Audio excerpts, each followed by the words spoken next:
Yeah, I'm a Protestant, and I believe that the Old Testament has 39 books, and one of my arguments for that is Romans 3:2 says the oracles of God were entrusted to the Jewish people. They would recognize 39. Where do you recognize more? Yeah, so is Paul one of the Jewish people? Yes. Mm-hmm. Does Paul recognize the Septuagint? No. Oh, yes, Septuagint, yes. Oh, does it include the Deuterocanon? There's no way of knowing whether he had, whether he recognized the Septuagint, because he never quotes. So now you're moving. Yes, he does quote it. Now you're moving the goalpost. Yes, he does quote it. He never quotes. Yes, he does. Where? Romans 1 and 2 is directly out of the Book of Wisdom, where he verbatim quotes the deuterocanonical books, one of the deuterocanonical books. Well, by the way, even if he didn't quote it, quoting it. Oh, well, see, I didn't say he did it. I'm just saying that, yes, he does quote it almost verbatim. And even if he doesn't, the book of Enoch is quoted. So how's that going to help your case? You don't believe Enoch is canonical? No, it's not. But just because, the philosophers are quoted too in the New Testament. Yeah, right.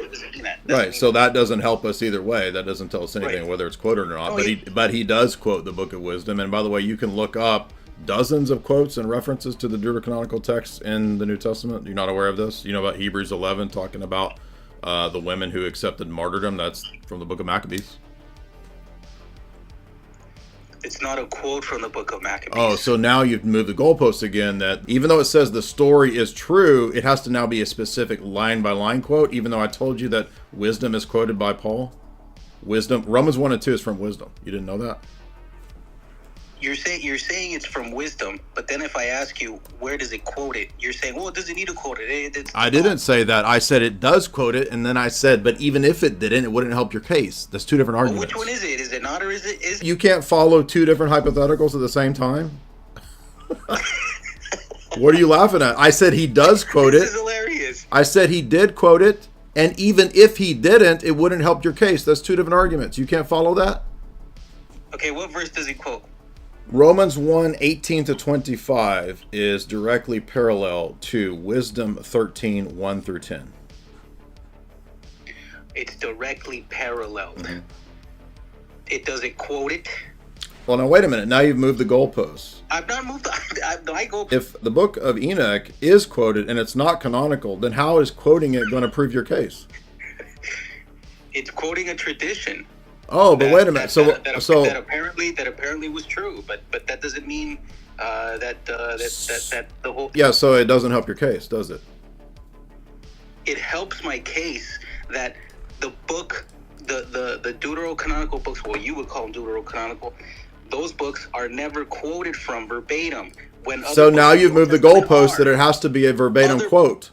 And when I give you a verbatim quote from the book of Enoch, you say it doesn't count. That means you have a double standard, dummy. No, I don't. He quoted the book of Enoch because he understood this is not. He understood that they would have accepted it. Oh, but so I can use that same argument then for the book of wisdom. But you're going to say no. So you have a double standard, dummy. So you know that Paul's Bible. You just got showed to be a dummy. You know that Paul's Bible. I made two different arguments that you couldn't follow, and now you're spurging out because you lost the plot. All right, you're hypothetically right. Okay. No, two different arguments that include hypotheticals does not mean I'm hypothetically right. You just can't follow the arguments. How do you know what the canon actually is, by the way? I gave you the scripture.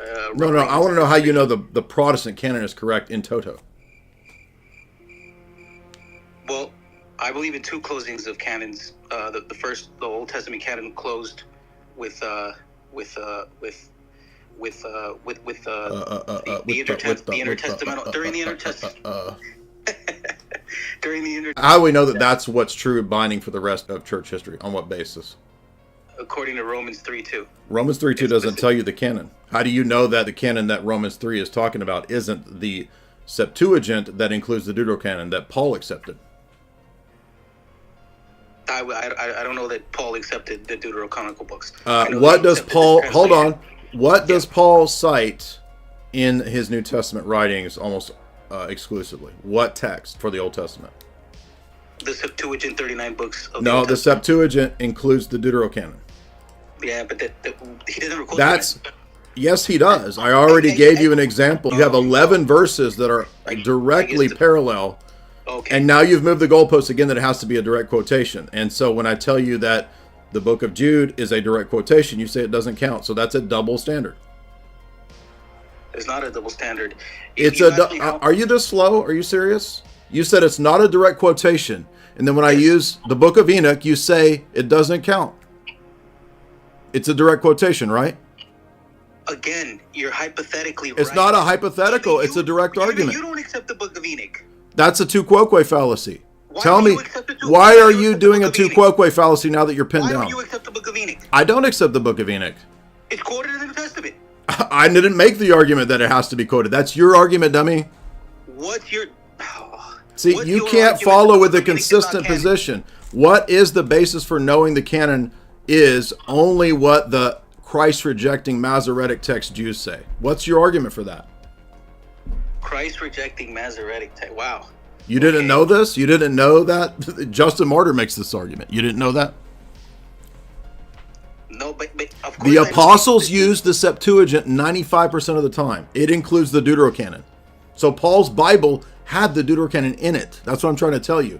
And I can give you about 10 Protestant scholars that will admit that. Do you accept that or not? True. Yeah, no, that makes sense. That makes sense. That undercuts... They consider those equally inspired. Listen, stop. That means that you don't know that the oracles of God in the Romans 3 text, you can't say that it doesn't include the Deuterocanon. That's your assumption. That's my point. Can you follow me in this argument or not? That's a faulty assumption because they never accepted those. That's the thing in question, and you're just saying they didn't. Palestinian Jews may not have, but the Greek Jews did. So you're just being arbitrary in saying that only Palestinian Masoretic text Christ-rejecting Jews are the ones that we follow. And I'm telling you that Romans 3 does not prove that position. That's your assumption.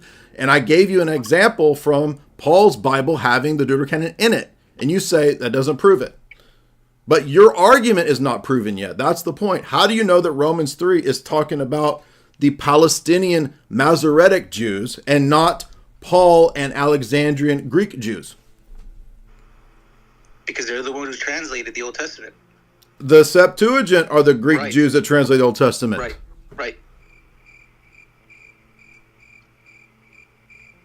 The Bible Paul's using has the Deuterocanon in it. Apocrypha too. How do you know that the oracles in 3 is not referring to the Septuagint?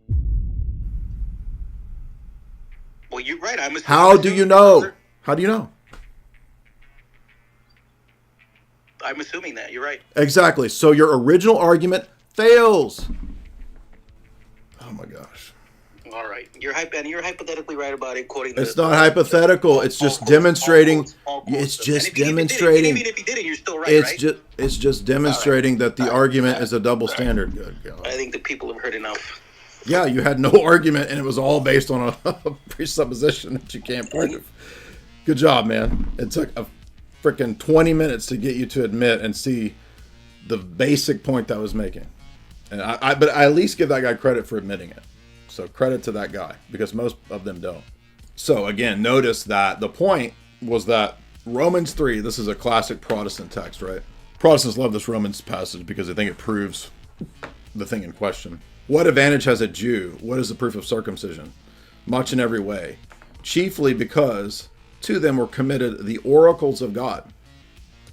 So the assumption is that the oracles of God is only what later Palestinian Masoretic text Pharisee Judaism decided, even though that's after Paul wrote this. And so this verse does not automatically tell you whether it's a proto-Masoretic Protestant canon of the Old Testament or a Jewish Septuagint Old Testament. And it took, 30 minutes to get that guy to admit that that was the assumption. Then this doesn't work. And then I said the New Testament does cite the Deuterocanon in many, many, many places. Here's a whole list over this Catholic website. dozens of them. Oh, but it's not a direct word-for-word citation. So the criteria he's now using is that it must be a specific word-for-word exact citation. But wait a minute. He doesn't have that same standard in Jude 3. Because Jude cites, as we all know, the book of Enoch. He doesn't accept the book of Enoch. So the direct citation argument fails for his position. Not my position, his position. So it took 20 minutes to explain to him that he had a double standard. Where does the Protestant get the idea that the Deuterocanon citations and references only count if they are explicit word-for-word recitations? That's an assumption. If Paul is reading Wisdom 13:1-10, and that's directly parallel to what he writes in Romans 1:18-25, then Paul is pulling from Wisdom 13:1-10. Let's pull up Wisdom to make this point, because probably a lot of you don't even know this. This is just one example. Now, in this list, there's many, right? So it talks about the people who are idolaters are ignorant, they're foolish, they turn from God to things that do not profit. They turned the beauty of the Creator into worshiping the creature, exactly what it says in Romans 1. For perhaps they would look and see the works of God and trust in Him, and yet they didn't. They failed. They set. I mean, it's literally exactly what. It's not word for word. Paul is rephrasing and stating almost exactly in Romans 1 what is in Wisdom 13:1-10. And there's dozens and dozens more of passages in the New Testament, many of which will reference wisdom. Now, we have the story in Hebrews, as I mentioned, of the faith of the martyrs and Maccabees. And then he says, yeah, but it doesn't word for word cite Maccabees. It doesn't have to. Obviously, if the writer of Hebrews is summarizing the events of the story of Maccabees, then Maccabees is part of the tradition. Duh. Then he moved the goalpost to say, no, it has to explicitly cite it or else it doesn't count. But wait a minute. Jude explicitly cites the book of Enoch. Well, that doesn't count. There you go. The weight of the argument would be on you to prove that no, Paul doesn't actually mean that. He means the Pharisaic canon of the post-first century Jews, which Paul doesn't even know. Again, this just assumes a later Jewish decision about the Old Testament, which is not happening at the time of Paul writing Romans. You've talked about the Protestant problem of different opinions, people with different opinions claiming to be led by the Holy Spirit. Does the church not have the same problem in the councils when bishops claim to be guided by the Spirit and disagree, even to the point of causing a church split? That's the purpose of the council, is to come to a decision. And that's why you see ecumenical councils debating and then decisions made and excommunications.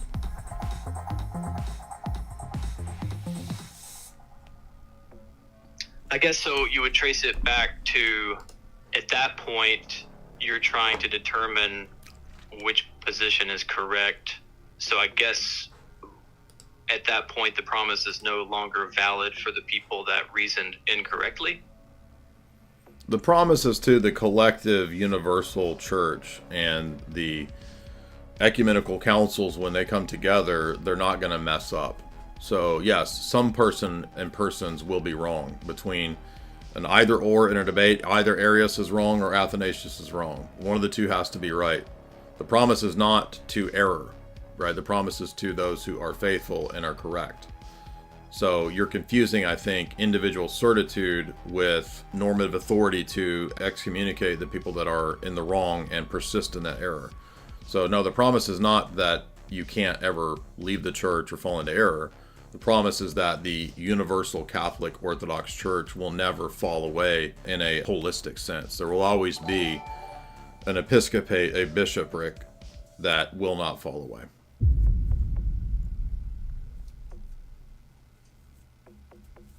The promise is not to Arius as well. Just because Arius is a presbyter or whatever he was, deacon or whatever he was, it doesn't mean that he magically, automatically cannot fall into apostasy, heresy, and error. Anyone can. Well, a Protestant can get things right, but that doesn't mean that if the Protestant ecclesiology is correct, there's not a means or a way to have a normative authority that can adjudicate between the true and the false and excommunicate people. Because Protestants believe in the right of private interpretation. They don't believe in a body of people who has the authority to enforce an interpretation and excommunicate people who disagree. Open Mind Daily Grind, $10. I'm going to Divine Liturgy Sunday after coming to learn that Protestants follow a KGV that stopped printing the apocrypha because Christian publishing companies removed it in the 1800s. Yes, that is correct. In fact, I forgot until I heard Sam Shamoon mention it the other day. I had forgotten that the Geneva Bible, which is the classic Calvinist Presbyterian Bible, the original Geneva Bible also included the Deuterocanon. I'd forgotten that. I remembered now because my pastor, when I was Calvinist back in the day, when I was like 18, 19, 20, he actually had a giant classic reprint Geneva Bible. And I'm pretty sure he had the one that had the Deuterocanon. Even though he hated the Deuterocanon, he wouldn't read from it. It was in his Bible.